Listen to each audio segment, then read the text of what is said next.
Assalamualaikum warahmatullahi wabarakatuh. Baik, kali ini kelompok 1 akan mempresentasikan materi yang berjudul Kerangka Konseptual Bahasa Indonesia, Bahasa Daerah dan Asing. Terlebih dahulu, marilah kita berkenalan dengan pemateri dari kelompok 1. Yang pertama ada saya sendiri, Aqidatul Iza. Yang kedua ada Adrianus Potutu. Dan yang terakhir ada Desi Natalia Rukman.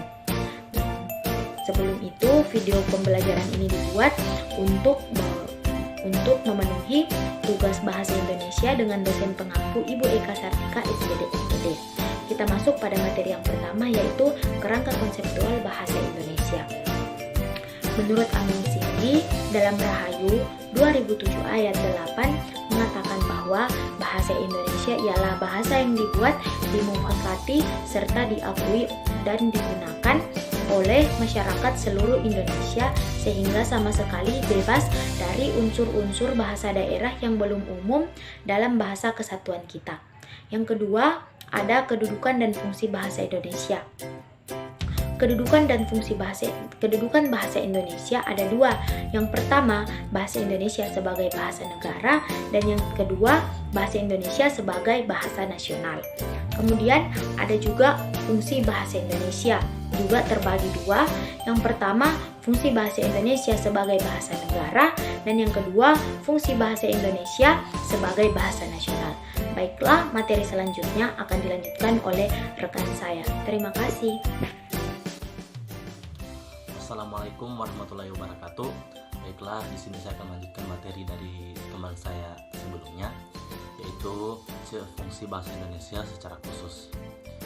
Holiday dalam Berhardi 2013 halaman 6 mengemukakan 7 fungsi bahasa, yaitu 1. Fungsi instrumental, yang kedua fungsi regulasi, yang ketiga fungsi representasional, menggambarkan atau mempresentasikan sesuatu. 4. Fungsi interaksional, menjalin interaksi. Yang kelima, fungsi personal. Fungsi heuristik, mempelajari pengetahuan, mencari ilmu, pengembangan teknologi, dan menyampaikan rumusan yang bersifat pertanyaan. Yang ketujuh, fungsi imajinatif, berkenang dengan penciptaan imajinatif atau bertamasya ke awang-awang. Dari berbagai fungsi bahasa tersebut, terdapat beberapa fungsi bahasa yang perlu diperjelas dan indikatornya. Fungsi bahasa dimaksud antara lain yang pertama, fungsi metalinguistik. Indikator fungsi bahasa ini tampak pada 1. Kemampuan organisasional yang terdiri atas kemampuan gramatikal, dialek, ragam, fonologi, grafologi, morfologi, sintaksis. Yang kedua, kemampuan tekstual, retorika, kohesi. Yang kedua, fungsi sarana, integrasi, dan adaptasi.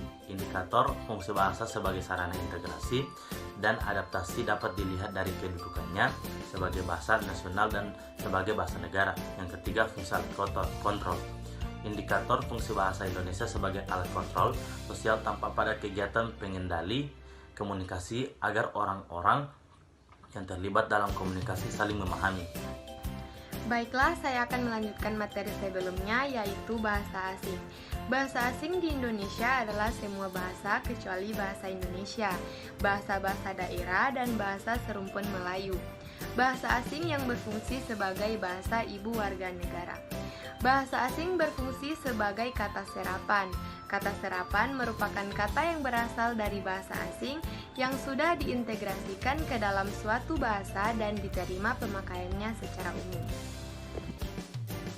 Baik, saya akan melanjutkan materi dari rekan saya sebelumnya, yaitu tentang pembelajaran bahasa Indonesia berbasis teks. Menurut Mahsun 2014, semua pembelajaran bahasa Indonesia mulai jenjang sekolah dasar atau SD sampai dengan sekolah menengah atas SMA harus berbasis teks. Kemudian yang kedua ada jenis-jenis teks.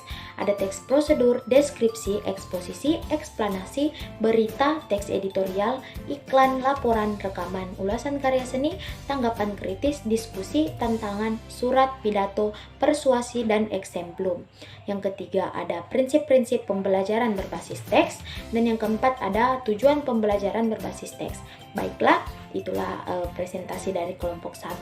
Sekian dan terima kasih. Wassalamualaikum warahmatullahi wabarakatuh.